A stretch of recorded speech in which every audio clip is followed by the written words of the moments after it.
At my son's wedding, his mother-in-law said loud enough for everyone to hear, "That's not a mother. That's a mistake in a dress." The bride laughed and clapped like a seal at feeding time.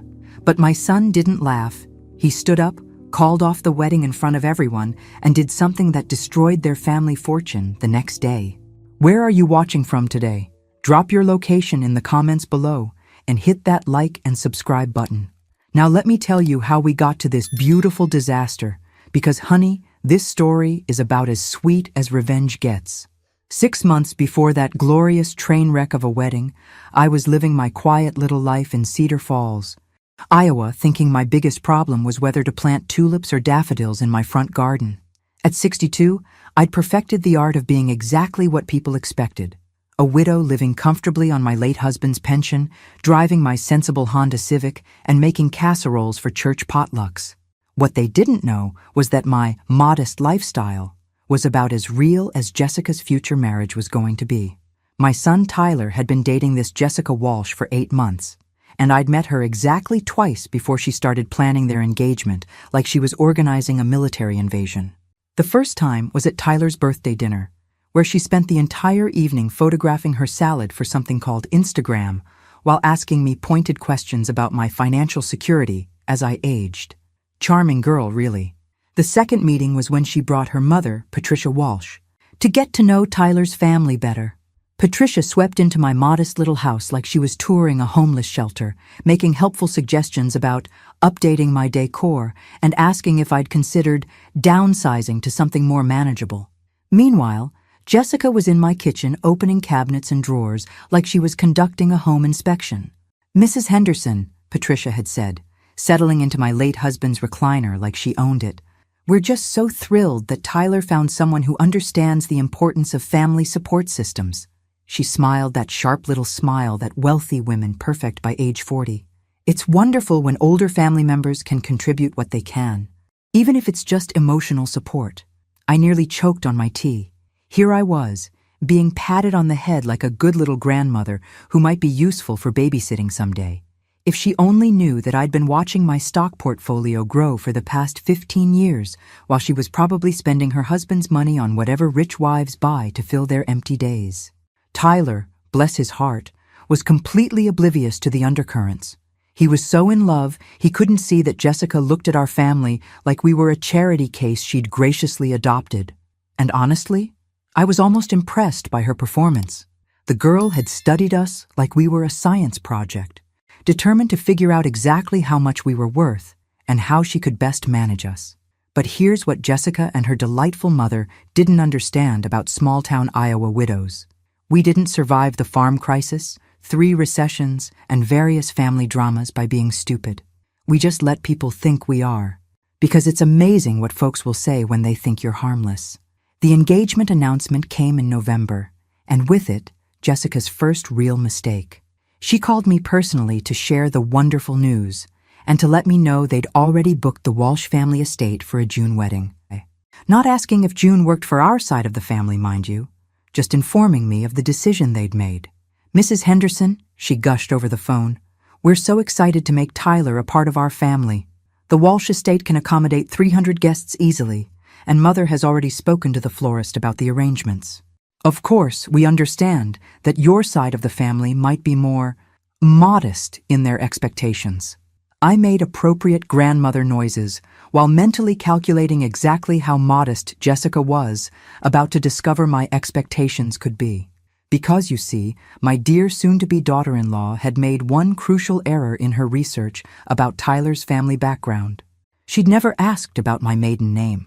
3 weeks after Jessica's condescending phone call, I was sitting in my accountant's office reviewing my annual financial statements when I realized exactly how I was going to handle my future daughter-in-law's superior attitude. The numbers on the page were quite satisfying.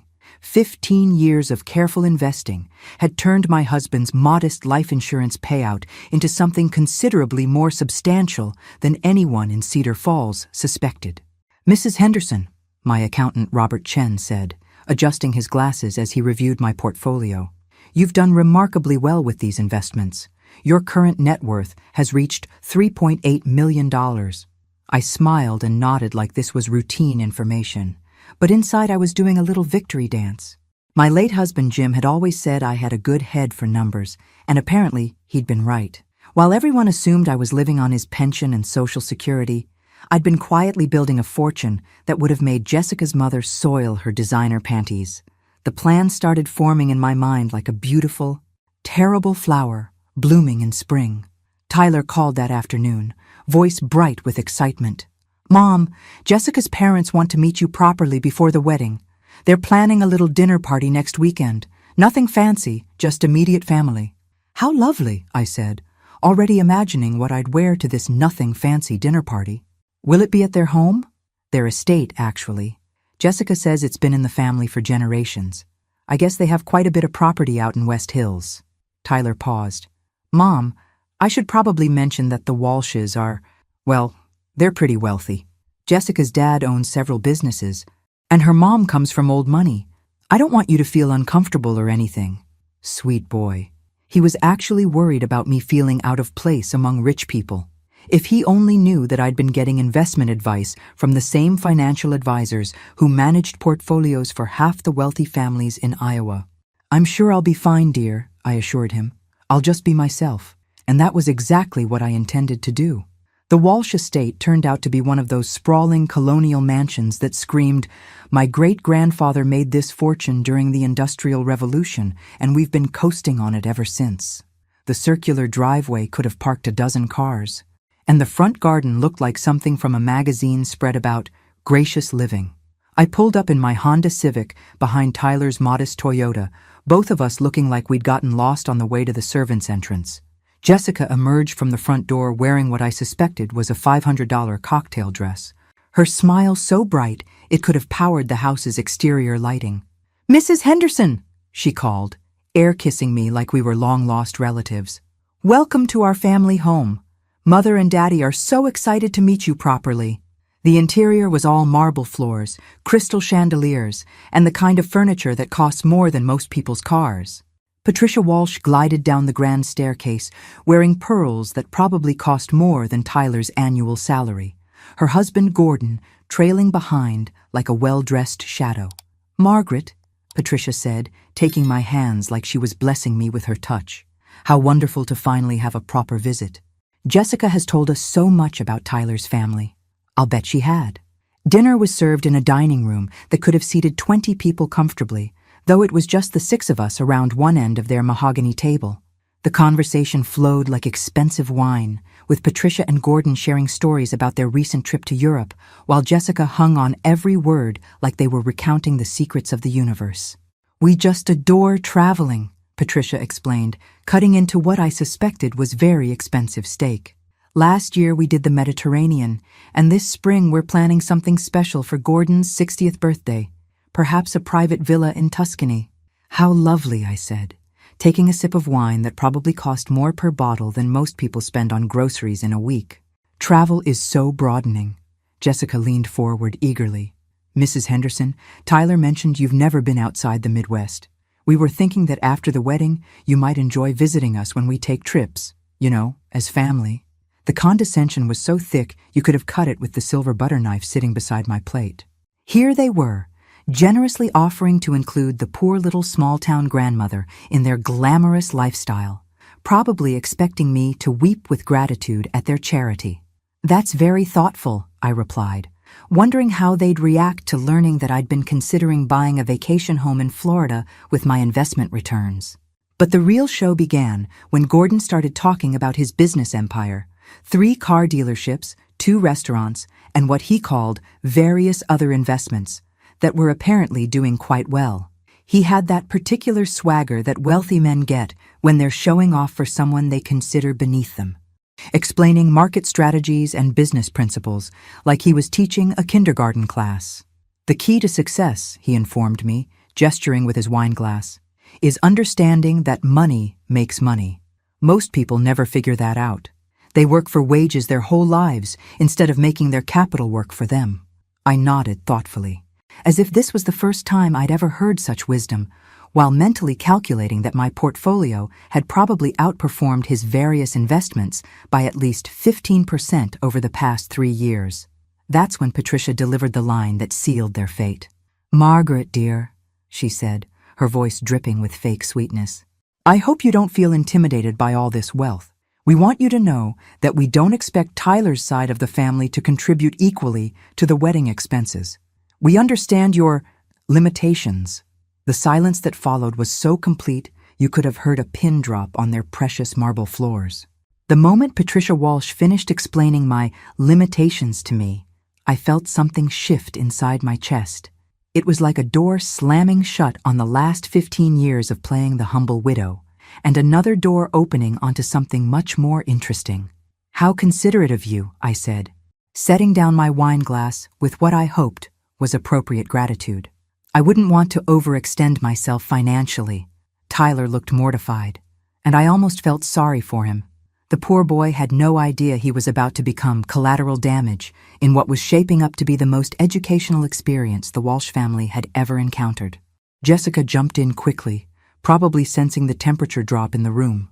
"What Mother means is that we want everyone to be comfortable. We've already handled the major expenses, and we understand that different families have different circumstances." Different circumstances. Right. Gordon nodded sagely, like he was solving world peace. "The important thing is that we're all family now. Money shouldn't come between family members." Easy for him to say, considering he'd just spent 10 minutes bragging about his net worth while explaining basic investment principles to the simple widow, like I'd never heard of compound interest. I smiled and made appropriate murmurs of agreement while planning exactly how I was going to educate this charming family about assumptions and circumstances. Because you see, the Walsh family had just made the kind of mistake that rich people make when they've been rich for so long they forget that other people might have working brain cells. They'd assumed that modest meant poor and quiet meant stupid.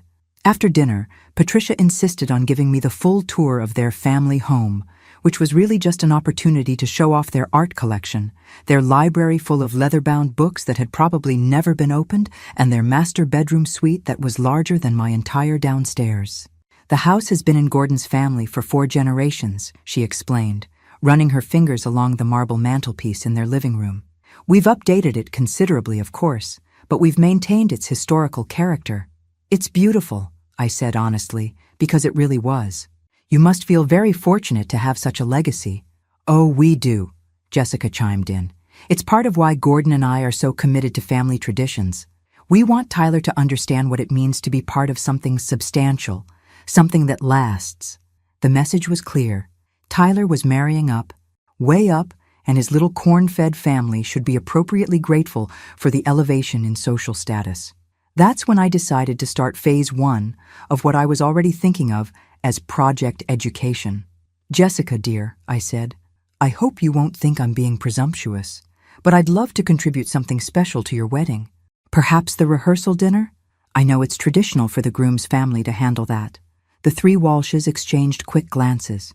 Patricia's smile became just a touch more strained. "Margaret, that's so sweet of you to offer," she said carefully, "but the rehearsal dinner is already arranged. We thought it would be easier for us to handle all the details, given our experience with larger events." "Of course," I nodded. "Then perhaps I could handle the flowers, or the photography." Another exchange of glances. Gordon cleared his throat. "The thing is, Margaret, we've already contracted with the vendors we prefer to use. They're quite exclusive and probably more expensive than what you're used to working with in Cedar Falls." Ah, there it was again. The gentle but firm message that my small-town budget and small-town vendors weren't up to Walsh family standards. "I understand completely," I said. And I did. I understood that they wanted complete control over Tyler's wedding, so they could showcase their wealth and social position while keeping his family in the background, like embarrassing relatives you had to invite, but hoped wouldn't embarrass you too much. What they didn't understand was that they'd just handed me the perfect opportunity to demonstrate exactly what Margaret Henderson was capable of when properly motivated. "Well then," I continued sweetly, "perhaps I could give Tyler and Jessica a wedding gift instead. Something that might help them start their new life together." Jessica's eyes lit up like a slot machine hitting jackpot. I could practically see her calculating how much the poor widow might be able to scrape together for a wedding gift. "That would be lovely, Mrs. Henderson," she said. "Honestly, Just having your blessing means the world to us. Your blessing. Like I was the village elder bestowing wisdom on the young couple instead of Tyler's mother who'd raised him alone for the past 12 years and deserved a little more respect than being patted on the head and told to stay in my lane. I smiled my most grandmotherly smile and made mental notes about guest lists and seating arrangements and exactly which reporters from the Cedar Falls Gazette might be interested in covering what was going to be the social event of the year. Because Jessica Walsh was about to learn that there's a big difference between being humble and being harmless. And Gordon Walsh was about to discover that some people understand making money work for them better than he'd ever imagined. But first, I had some research to do and some phone calls to make, starting with my investment advisor, who was going to be very surprised by my request to liquidate certain assets for what I was going to tell him was a family wedding gift. Phase 1 of Project Education was about to begin. The morning after my enlightening dinner with the Walsh family, I sat in my kitchen with my laptop and a fresh cup of coffee, beginning what I like to think of as my due diligence research. If Gordon and Patricia Walsh wanted to play the wealthy family superiority game, I figured I should understand exactly what kind of wealth I was dealing with. What I found was interesting.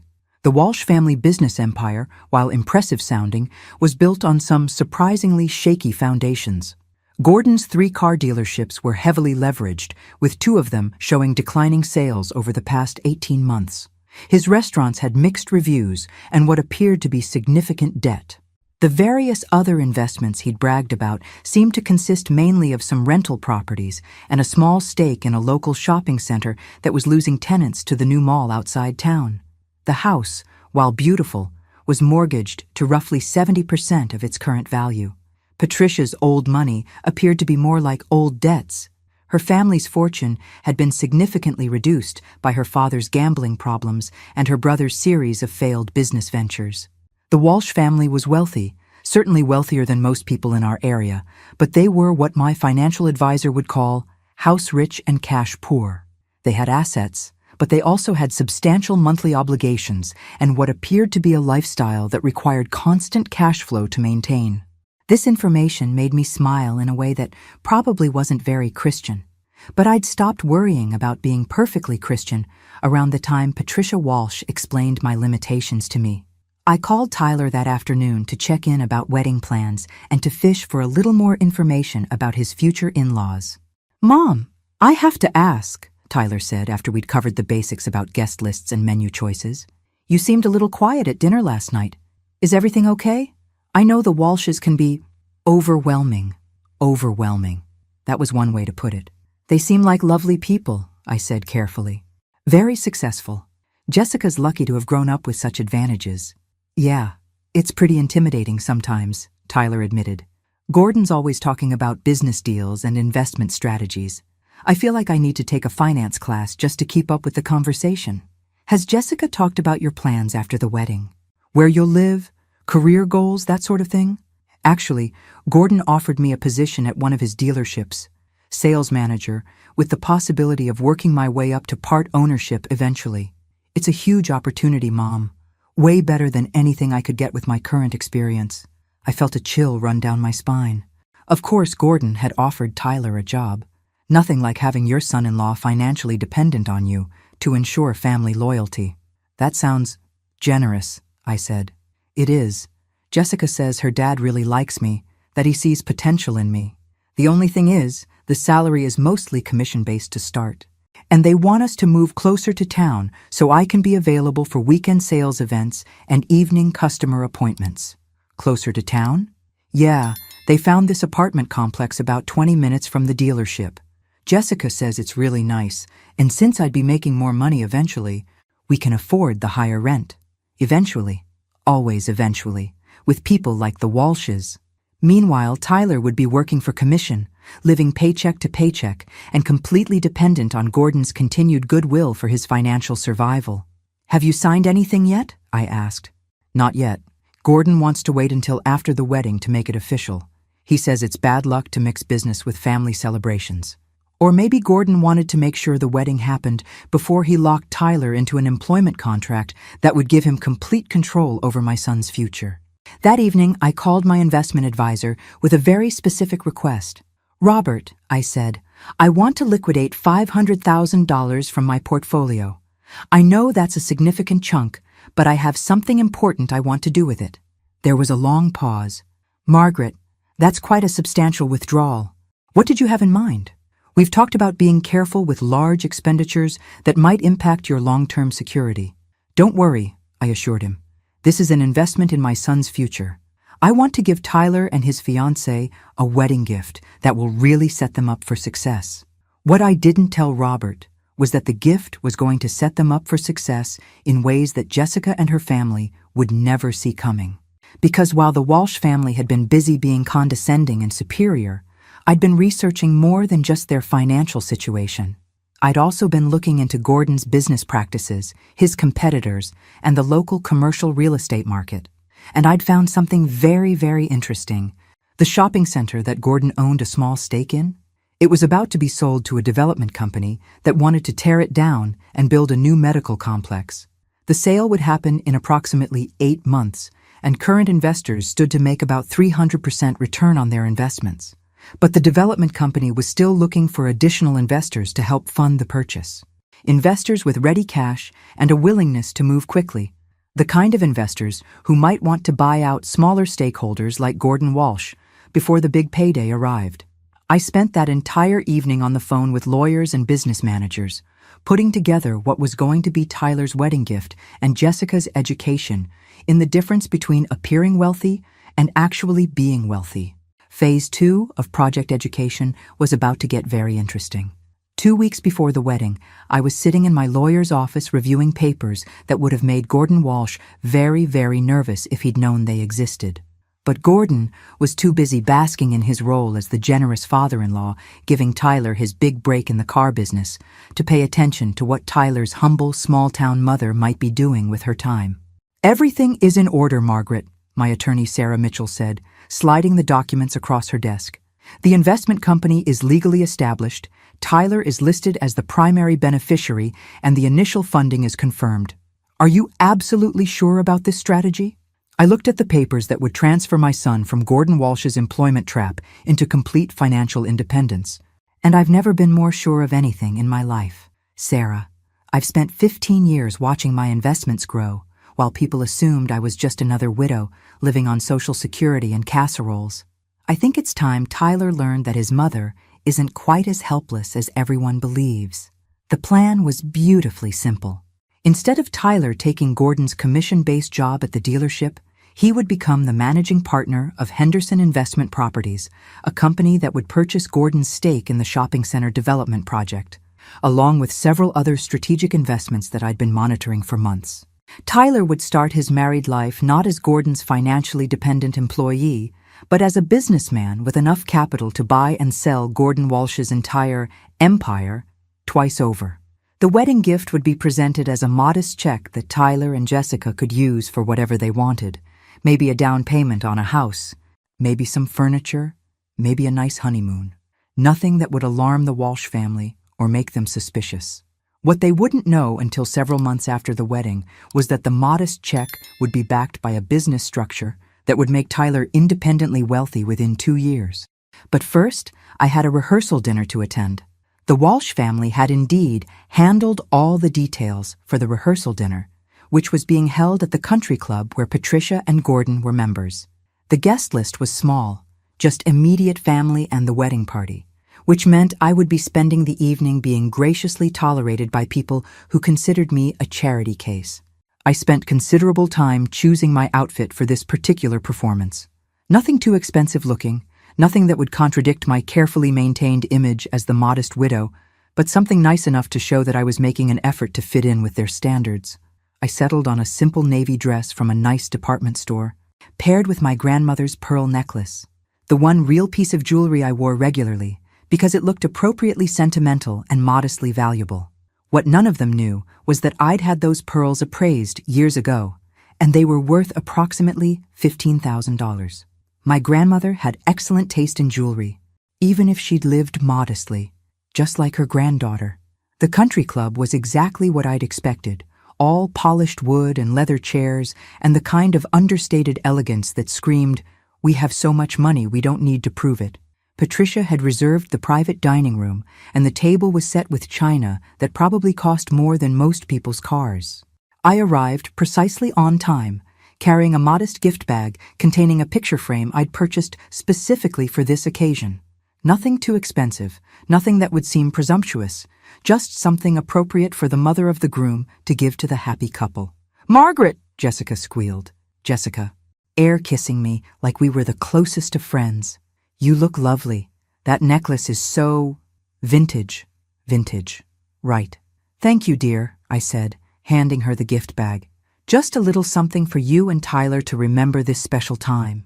She opened it immediately, of course, and her smile became just a touch more forced when she saw the simple silver frame. It's very sweet," she said, clearly calculating how quickly she could hide it in a closet after the wedding. Tyler hugged me warmly, looking handsome in his new suit, probably the most expensive clothing he'd ever owned, courtesy of the Walsh family's insistence on appropriate formal wear for their country club standards. "Thanks, Mom," he whispered. "I know this has all been kind of overwhelming. I really appreciate you being so flexible about everything." Flexible. Another interesting word choice. Gordon and Patricia held court at their end of the table, regaling the group with stories about other weddings they'd attended at the club, other social events, other demonstrations of their established place in local society. They were in their element, surrounded by the kind of people who understood the importance of appearances and social position. The conversation flowed along predictably elegant lines until Patricia asked me about my plans after the wedding. "Margaret, now that Tyler will be starting his new position and moving closer to town, you'll probably be rattling around in that big house all by yourself," she said with concern that sounded almost genuine. "Have you thought about downsizing? There are some lovely senior living communities that might be perfect for someone in your situation." Senior living communities. For someone in my situation. I smiled sweetly and took a sip of wine that probably cost more than my monthly grocery budget. "That's thoughtful of you to worry," I said. "Though I think I'll stay put for now. The house has so many memories and I'm quite comfortable there." "Of course," Gordon jumped in. "But as we get older, it's important to be practical about these things. Maintenance costs, property taxes, the burden of home ownership. Sometimes it makes more sense to let professionals handle those responsibilities." The burden of home ownership. Like I was some doddering old woman who couldn't figure out how to pay bills or call a repair service. "I'll certainly keep that in mind," I said, while mentally calculating that my house was paid off, worth approximately $180,000, and cost me less per month to maintain than most people spent on car payments. That's when Patricia delivered the line that confirmed everything I'd suspected about the Walsh family's opinion of Tyler's background. "You know," she said, reaching over to pat my hand like I was a confused child, "Jessica and Tyler want to have children fairly soon, and we'd love for their little ones to have a grandmother who can really contribute to their upbringing. Someone stable and appropriate." Appropriate. The word hung in the air like a challenge, and I felt my smile become sharp enough to cut glass. "I certainly hope I'll be able to contribute," I said quietly. What I didn't say was that my contribution to my future grandchildren's upbringing was going to include trust funds that would pay for their college educations, down payments on their first houses, and enough financial security to ensure they never had to depend on anyone's charity or condescension, including their other grandparents. But first, I had to get through this wedding without letting any of them see what was coming. The rehearsal dinner continued with toasts and well wishes and all the appropriate social rituals. I played my part perfectly, the grateful small-town mother-in-law, humble and appreciative of the Walsh family's gracious acceptance of Tyler into their social circle. What none of them could see was the envelope in my purse containing Tyler's real wedding gift, or the phone calls I'd be making the morning after the wedding to set in motion the chain of events that would change everything. Because tomorrow, Jessica Walsh would become Jessica Henderson, and she was about to discover exactly what that name was really worth. The morning of Tyler's wedding dawned bright and clear, which felt somehow inappropriate for what I knew was going to be one of the most dramatically satisfying days of my life. I'd spent the previous evening double-checking every detail of my plan while pressing my simple mother-of-the-groom dress, a modest blue ensemble that had cost exactly $89 at JCPenney and would help maintain my carefully crafted image for just a few more hours.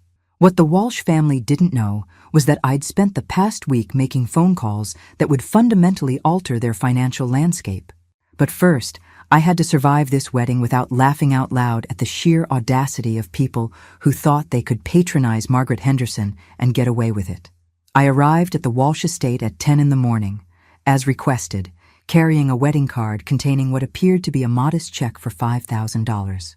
Enough to seem generous from a small-town widow, but not so much as to raise suspicions about my actual financial capacity. What they couldn't see was the additional paperwork in my car that would transfer Tyler from Gordon's employee to Gordon's business competitor by Monday morning. The estate was buzzing with activity. Florists were arranging what appeared to be $50,000 worth of roses and lilies throughout the grounds. Caterers were setting up stations that could have fed half of Cedar Falls, and a string quartet was doing sound checks on the terrace where the ceremony would take place. Patricia was in her element, directing traffic like a general commanding troops, while Jessica glided around in a silk robe that probably cost more than my monthly grocery budget, accepting compliments on her upcoming transformation from Walsh daughter to Walsh daughter-in-law. "Margaret," Patricia called, spotting me near the gift table. "How lovely that you're here early." Jessica specifically requested that Tyler's family feel included in all the preparations. Feel included. "Right. How thoughtful," I said, placing my card among the collection of envelopes that probably contained enough money to fund a small country's annual budget. "Is there anything I can help with?" "Oh, how sweet of you to offer," Patricia gushed. "But we have everything well in hand. Professional coordination. You understand. We wouldn't want any mishaps on such an important day. Translation: stay out of the way and let the competent people handle things." I smiled and nodded while mentally reviewing the timeline I'd established with my business managers. Phase 1 had already been completed. Henderson Investment Properties now owned controlling interest in 3 local commercial developments, including the shopping center project that Gordon thought was his retirement nest egg. Phase 2 would be implemented Monday morning when Tyler received the complete documentation of his new business holdings. Phase 3 would unfold over the following weeks as Gordon discovered that his various investments had been systematically purchased by a competitor who was offering his tenants better deals and more flexible lease terms. But first, I had a wedding to attend and a performance to complete. Tyler found me an hour before the ceremony, looking nervous and handsome in his formal wear. The Walsh family had spared no expense on his wedding attire. Custom tuxedo, Italian shoes, gold cufflinks that had probably cost more than he made in a month at his current job. "Mom," he said, giving me a hug that felt just a little desperate, "I'm glad you're here. This whole thing is pretty overwhelming." "You look wonderful, sweetheart," I assured him, straightening his bow tie. "Jessica's a lucky woman." "I hope so," he said quietly. "Sometimes I feel like I'm not good enough for all this, like I don't belong in their world." My heart broke a little bit for my son, who'd been systematically convinced by the Walsh family that he should be grateful for their acceptance rather than confident in his own worth. "Tyler," I said firmly, "you belong anywhere you choose to belong. Don't let anyone convince you otherwise." He smiled, but I could see the uncertainty in his eyes. The Walsh family had done a thorough job of making him feel like the poor relation who'd lucked into their golden circle. That was about to change in ways that would surprise everyone, including Tyler. The ceremony was set to begin at 4 o'clock, giving everyone time to complete their preparations and work themselves into the appropriate emotional state for what Patricia kept calling the social event of the season. I spent the afternoon observing the Walsh family dynamics with the clinical interest of someone who'd studied her opponents and found them predictably shallow. Gordon held court with other wealthy guests, discussing business deals and golf games, while Patricia showed off her daughter's elaborate wedding dress to anyone who would listen. Jessica herself was the picture of bridal perfection, floating through the preparations like a princess who'd never doubted that the world would arrange itself around her desires. None of them paid much attention to Tyler's simple small-town mother, sitting quietly in her corner, wearing her modest department store dress, and watching everything with the kind of patient attention that comes from knowing exactly how a story is going to end. At 3:45, I took my designated seat in the front row, family section, naturally, but carefully positioned so that I wouldn't interfere with the photographer's shots of the important relatives. The string quartet began the processional music, and I watched my son take his place at the altar, looking like a man who was about to commit his life to a family that saw him as a charity project rather than an equal partner. That's when Patricia Walsh made the mistake that would cost her family everything they thought they owned. She was standing near the gift table, chatting with her sister about wedding expenses, when she spotted me in my front row seat. I watched her expression change as she took in my modest dress, my simple hairstyle, my complete lack of obvious wealth or social status. And then she said the words that sealed her family's fate, speaking just loud enough for several nearby guests to hear clearly. "Look at that poor thing," Patricia murmured to her sister, nodding in my direction. Sitting there in her little discount dress, trying so hard to look appropriate. "That's not a mother. That's a mistaken address." The words hit me like a physical slap, but what followed was even more revealing. Jessica, overhearing her mother's comment as she approached for her final pre-ceremony photos, actually laughed and clapped her hands together like Patricia had made the most amusing observation. "Mother, you're terrible," Jessica giggled, "but honestly, she does look like she got lost on the way to a church potluck."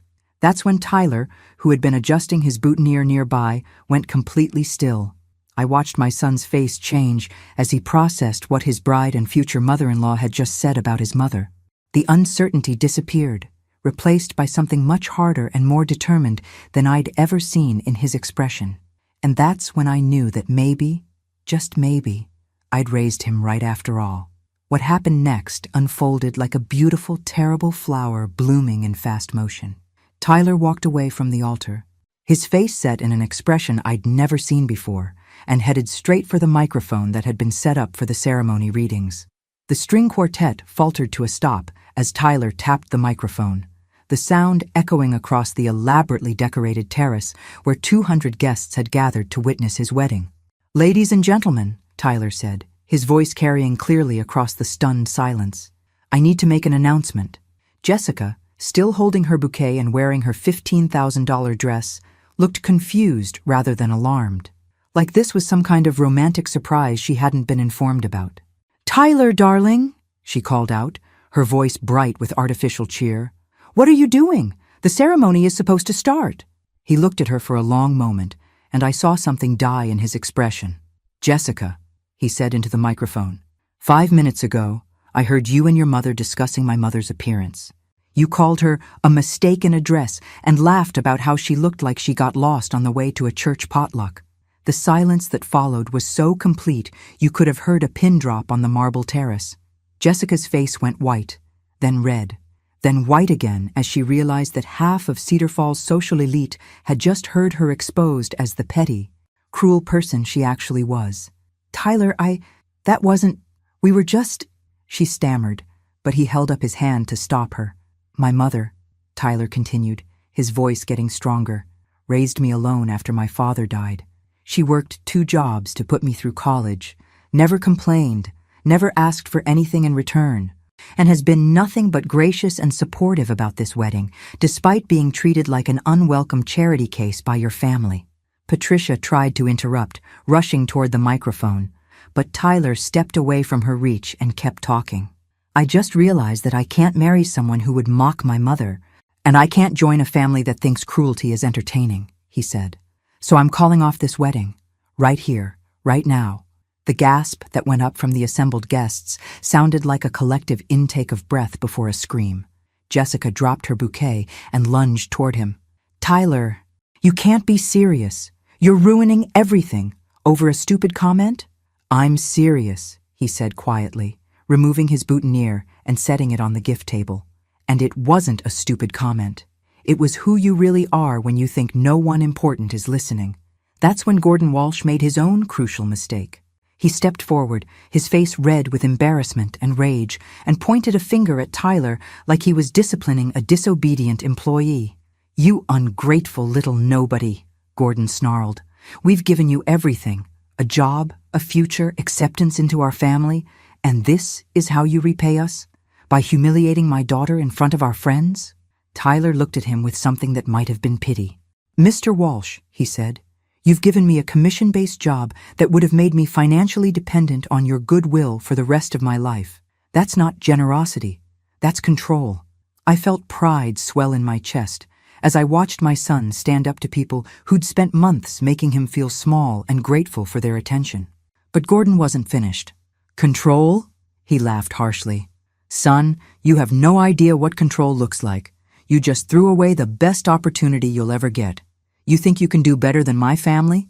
You think your small-town background and your modest little mother are going to open doors for you?" He gestured dismissively in my direction. And that's when I decided it was time to stop being invisible. I stood up slowly, smoothing down my discount dress, and walked toward the microphone with the kind of calm dignity that comes from knowing you hold all the cards in a game other people don't even realize they're playing. "Tyler, sweetheart," I said gently, "would you mind if I said a few words?" He handed me the microphone with a smile that told me he was ready to hear whatever his mother had to say. I looked out at the assembled guests, Cedar Falls' wealthiest families, business leaders, social climbers, and various hangers-on who'd come to witness what they thought would be the social event of the season. "First," I said, "I want to thank the Walsh family for hosting such a educational afternoon. It's been very illuminating to see how certain people behave when they think they have all the power in a situation." Patricia's face was now an alarming shade of purple, while Jessica looked like she was going to faint. "Gordon," I continued, looking directly at him, "you're right that control is important in business relationships. That's why I spent this week purchasing your stake in the Riverside Shopping Center development project." The color drained from Gordon's face like someone had pulled a plug. "What are you talking about?" he whispered.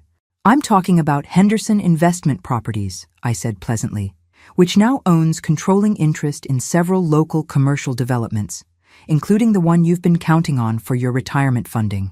I turned to address the crowd, most of whom were staring at me like I'd just announced I was an alien. You see, Patricia was right about one thing. I do have limitations. My limitation is that I don't tolerate people who mistake kindness for weakness or modesty for stupidity. The silence stretched until you could have heard a butterfly land on the roses. "Tyler," I said, handing him back the microphone, "your wedding gift is in my car. I think you'll find it provides better opportunities than anything the Walsh family was offering." And with that, I walked back to my seat and waited for the real show to begin. The aftermath of Tyler's wedding cancellation unfolded like a masterpiece of social destruction, and I had the best seat in the house for every beautiful, chaotic moment. The Walsh family's carefully orchestrated social event had become a public humiliation that would be talked about in Cedar Falls for years to come. Gordon was now following me toward my car, his face flushed with a combination of rage and what I was beginning to recognize as genuine panic. The man who'd spent dinner explaining basic investment principles to the simple widow was apparently beginning to understand that I might know more about business than he'd assumed. "What exactly do you think you're doing?" Gordon hissed, catching up to me near the parking area. "You can't just make wild claims about business acquisitions. There are legal consequences for defamation." I unlocked my Honda Civic, the same modest car that had helped maintain my carefully crafted image for the past several months, and retrieved a leather portfolio from the back seat. "Gordon," I said calmly, "I never make claims I can't support with documentation." I opened the portfolio and handed him a stack of papers that I'd been looking forward to sharing for weeks. His hands actually trembled as he read the investment contracts, property transfer agreements, and business incorporation documents that legally established Henderson Investment Properties as a major player in the local commercial real estate market. "This is impossible," he whispered. "These properties, the Riverside project, the medical center development, do you have any idea how much capital this represents?" "Approximately $2.1 million in initial investments," I said helpfully, "with projected returns of roughly $6.8 million over the next 18 months.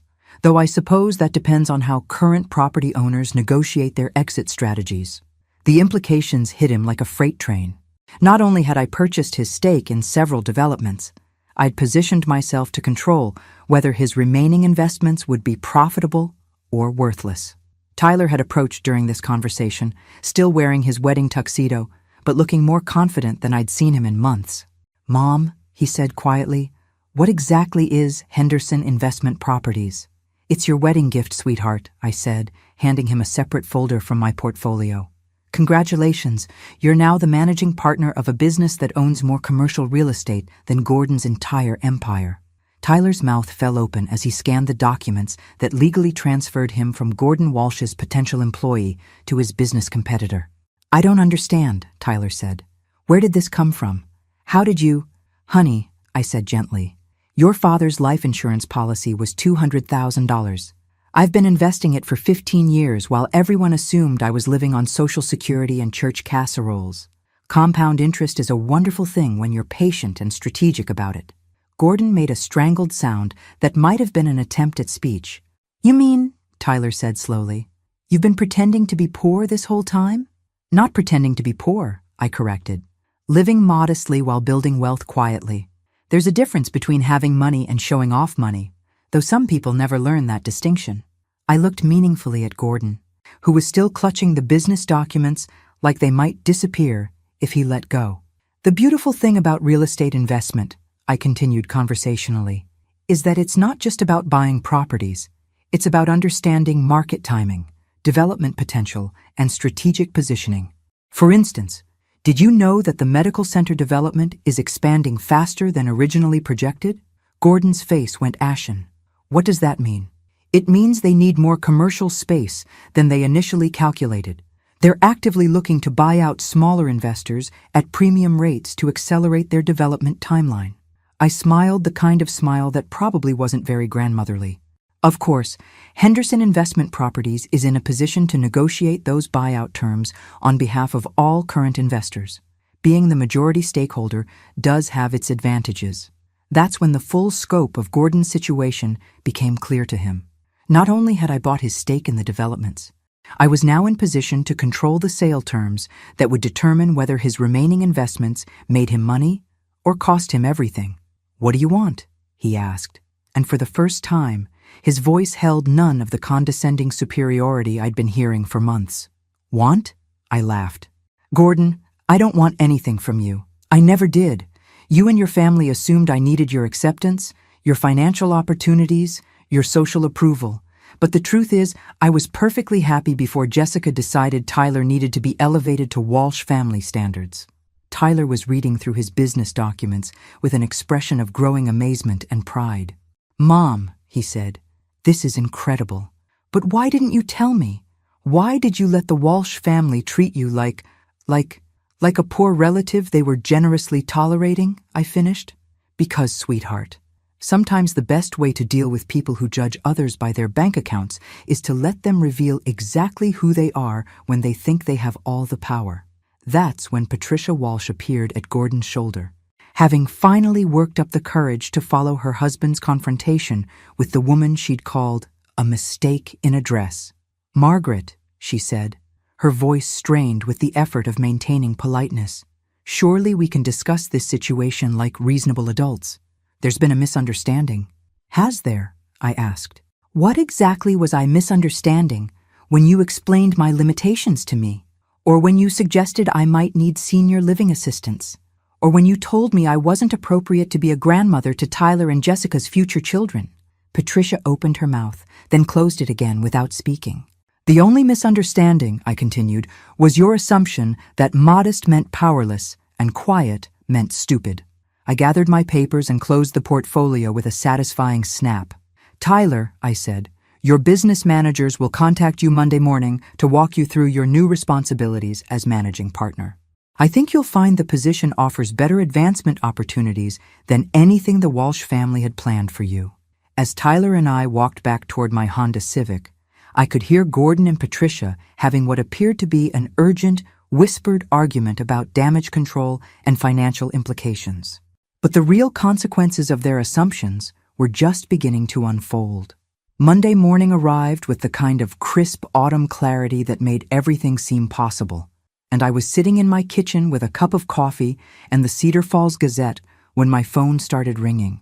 The first call came at 7:43 a.m., and by 8:15, I'd fielded 6 different conversations with reporters, business associates, and what appeared to be half the local social circle wanting to know if the rumors about the Henderson investment empire were actually true. The 7th call was from Tyler, and his voice contained a mixture of excitement and bewilderment that made me smile. "Mom, I just left the meeting with the business managers," he said. "This is insane. Do you realize what you've built?" "I have some idea," I said modestly, though I was feeling quite proud of 15 years' worth of careful financial planning. Henderson Investment Properties doesn't just own the properties you told Gordon about. There are office buildings, retail spaces, development projects. Mom, this company is worth almost $4 million. $4.2 million as of last Friday's valuation, I corrected, though that should increase substantially once the medical center expansion is completed. "I can't believe you've been sitting in this house, making casseroles for church potlucks while secretly running a real estate empire." "I wasn't running an empire, sweetheart. I was building your future. There's a difference." The 8th call came while Tyler and I were still talking, and I recognized Gordon Walsh's number on my caller ID. "Tyler, I need to take this call," I said. "Why don't you come over for lunch and we can discuss your new business responsibilities?" I answered Gordon's call with what I hoped was appropriate politeness. "Good morning, Gordon. How can I help you?" "Margaret." His voice was strained, like he'd been awake all night. "We need to talk. Can you meet me at my office this morning?" "I'm sorry, but I have a very full day planned," I said truthfully. Between reporters calling for interviews and Tyler's business orientation, my schedule was completely booked. "This is about the Riverside development," Gordon said urgently. "There are things you don't understand about the legal implications of your acquisitions, such as the environmental impact studies that haven't been completed yet, such as the zoning restrictions that could delay the project by years, such as the financial liabilities you've just inherited by buying into these properties." I sipped my coffee and waited for him to continue. "Margaret, I'm trying to help you here. These investments aren't as secure as you think they are. There are risks involved that could cost you everything." "How thoughtful of you to be concerned about my financial security," I said. "Just like you were concerned about my ability to handle home ownership when you suggested I move to senior living. That's not what this is about, isn't it? Gordon, you spent months treating me like a confused old woman who needed your family's guidance and protection. Now that you've discovered I understand business better than you assumed, suddenly you're worried about my financial well-being?" The silence stretched long enough for me to take another sip of coffee. "What do you want, Margaret?" Gordon finally asked, his voice defeated. "I want you to stop treating people like they're disposable based on your assumptions about their bank accounts," I said. "I want your wife to think twice before she calls someone a mistake in a dress at their son's wedding. And I want Jessica to understand that cruelty has consequences. And if the family apologizes, if we try to make things right with Tyler—" "Gordon," I said gently, "Tyler called off his wedding yesterday because he finally saw who your family really is when you think no one important is watching. An apology isn't going to change that reality. So what happens now?" I looked out my kitchen window at the modest house and tidy garden that had camouflaged one of the most successful investment strategies in Cedar Falls history. "Now you learn to compete with Henderson Investment Properties in the local commercial real estate market," I said. "I hear competition is good for business. Margaret, please, we can work something out. Some kind of partnership arrangement. Our families don't have to be enemies." "We're not enemies, Gordon. Enemies would require me to consider your family important enough to actively oppose. What we are is competitors." I heard him take a shaky breath. "The Riverside project," he said. "The medical center buyout. You could make millions from those deals." "Yes, I could. Tyler will, actually, since he's the managing partner. And my stake in those projects will be worth whatever Henderson Investment Properties decides to offer when we negotiate the consolidated sale to the medical center. Market rates, of course, though market rates can vary significantly depending on how motivated sellers are. The implications hung in the air between us like a sword suspended by a thread. "How motivated do I need to be?" Gordon asked quietly. That's when I realized he still didn't understand what had actually happened. He thought this was about money, about business negotiations and profit margins. He thought I'd built a real estate empire to compete with his wealth. "Gordon," I said, "this was never about your money. This was about respect. Your family spent months making Tyler feel like he should be grateful for your acceptance. Like he wasn't good enough for your daughter, like I wasn't appropriate to be in your social circle. But we welcomed Tyler into the family. You offered him a commission-based job that would have made him financially dependent on your continued goodwill. You planned to control his future by controlling his income. That's not. Yes, it is. And when you discovered that Tyler's mother wasn't the poor widow you assumed, your first instinct was to threaten me with legal consequences and try to manipulate me with warnings about financial risks. I finished my coffee and set the cup down with a soft clink. The difference between us, Gordon, is that I spent 15 years building wealth to create opportunities for my son. You spent years using your wealth to control other people. Margaret, wait. Tyler is picking up his new company car this afternoon, I continued. Henderson Investment Properties provides its managing partner with appropriate transportation for business meetings. I believe he's selected something German and expensive. I could hear Gordon breathing heavily on the other end of the line. Oh, and Gordon. Patricia might want to start looking for a new venue for her charity luncheon next month. The country club lease is up for renewal, and Henderson Investment Properties just purchased the land their building sits on. I hung up before he could respond, feeling more satisfied than I'd felt in months. Phase 3 of Project Education was proceeding exactly as planned. 3 months later, I was sitting in the executive conference room of Henderson Investment Properties, watching Tyler conduct a business meeting with the kind of confidence that comes from knowing you own the building you're sitting in. The offices were modest but professional. I'd insisted on tasteful rather than ostentatious because the Walsh family had taught me the difference between having power and needing to display it. The medical center expansion is ahead of schedule, Tyler was explaining to our development partners. We should be ready for the final property consolidation by early spring, which puts us roughly 6 months ahead of our initial timeline. Our lead contractor nodded approvingly. The Henderson Group's approach to project management has been impressive. Having all the properties under unified ownership eliminated most of the coordination problems we usually face with multiple stakeholders. I smiled from my seat at the back of the conference room. The Henderson Group, Tyler's idea for branding our various business holdings, had grown beyond even my initial projections.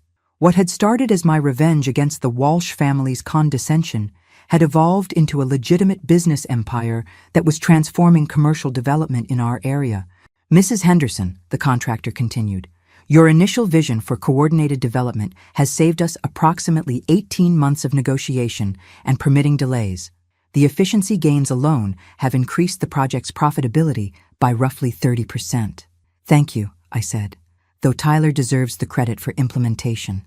I'm just the founding investor, which was true, though it didn't capture the full satisfaction of watching my son grow into a businessman who could buy and sell Gordon Walsh's empire twice over. After the meeting ended and our partners left, Tyler and I sat in his office reviewing the quarterly financial reports that showed Henderson Investment Properties was now worth approximately $7.8 million and growing. Mom, Tyler said, I still can't believe you planned all this while letting everyone think you were just the modest widow making casseroles. The casseroles were real, I pointed out. I do actually enjoy cooking for church events. But the rest of it? The 15 years of investment planning? The business strategy? The timing of the Walsh family takedown? You orchestrated all of it? Not all of it. Jessica's cruelty was entirely her own contribution to the situation. Tyler leaned back in his executive chair, a much nicer piece of furniture than anything Gordon Walsh had in his downsized office space across town. Speaking of Jessica, he said, I heard she and her mother moved to Patricia's sister's house in Des Moines. Apparently, the Walsh family finances were more precarious than anyone realized. I made sympathetic noises, though I wasn't particularly surprised. When Henderson Investment Properties had bought out Gordon's stakes in various developments, we'd paid fair market value, but fair market value for a motivated seller facing potential bankruptcy was considerably lower than what Gordon had probably hoped to receive. And Gordon? Still running the car dealerships, but I heard he had to sell the estate. They're renting something much smaller now. Tyler paused. Do you ever feel bad about how things worked out for them? I considered the question seriously. Did I feel bad that the Walsh family had lost their social status, their financial security, and their sense of superiority over other people? I feel bad that they chose to treat people with cruelty and condescension, I said. The financial consequences were their own choices. I simply gave them the opportunity to compete in a market where their assumptions about other people's capabilities turned out to be wrong. Mom, can I ask you something? Of course. Why didn't you ever remarry? With your intelligence, your financial acumen, your ability to build all this, you could have had any life you wanted. The question caught me off guard because it touched on something I rarely allowed myself to think about. Tyler, I had the life I wanted. I had you. I had meaningful work. I had financial security and the freedom to make my own choices. Not everyone needs a partner to feel complete. But weren't you lonely? Sometimes, I admitted. But loneliness is temporary. Self-respect is permanent. I'd rather be lonely than settle for someone who didn't value what I had to offer. Tyler smiled. Like the Walsh family didn't value what our family had to offer? Exactly like that. My phone buzzed with a text message, and I glanced down to see a note from my real estate agent. The small house I'd been quietly considering, a charming cottage near the lake with a garden perfect for someone who'd earned the right to slow down and enjoy life, had just had its offer accepted. Tyler, I said, I have some news. I'm thinking about selling the house and buying something smaller. Really? Are you sure? That house has so many memories. Good memories, I agreed. But I think it's time to make some new ones. The cottage I'm buying has a guest house that's perfect for visiting grandchildren. Grandchildren? Tyler's eyebrows shot up. Mom, I just called off my wedding 3 months ago. I know, but you're young, successful, and now you own enough property to be very attractive to the right kind of woman. The right kind of woman? The kind who likes you for who you are, rather than who she thinks she can make you become. Tyler laughed. Any other wisdom from the secret millionaire who spent 15 years pretending to be poor? I stood up and smoothed down my dress, a much nicer one than I'd worn to the Walsh family rehearsal dinner, though still nothing flashy. Just this, I said. Never let anyone convince you that kindness is weakness, modesty is stupidity, or quiet strength is the same as powerlessness. And always remember that the best revenge isn't destroying your enemies. It's building something so successful that their opinions become irrelevant. Is that what this was? Revenge? No, sweetheart. This was justice. Revenge would have been cruel. Justice is simply allowing people to experience the consequences of their own choices. Tyler walked me to my new car, a sensible but comfortable sedan that reflected my actual financial position rather than the image I'd been maintaining, and gave me a hug that felt like coming home. Thank you, Mom, for all of it. For raising me right, for protecting me from people who would have used me, and for teaching me that real power comes from building something meaningful rather than just having money. As I drove home through the streets of Cedar Falls, I passed the Walsh family estate, which now had a for sale sign on its front lawn and an air of abandoned grandeur that would have made me sad if I didn't remember Patricia's comment about mistakes in dresses. Sometimes people create their own consequences, and the kindest thing you can do is step aside and let those consequences unfold naturally. I pulled into my driveway and sat for a moment, thinking about the journey from that condescending dinner party to today's successful business meeting. 15 years of careful planning, months of strategic patience, and one beautifully timed revelation had transformed not just my son's future, but our entire family's legacy. Margaret Henderson had started this story as a widow pretending to be poor. She was ending it as a businesswoman who'd proven that underestimating quiet strength was the most expensive mistake the Walsh family had ever made. And honestly, that felt like exactly the right ending. Thanks for listening. Don't forget to subscribe and feel free to share your story in the comments. Your voice matters.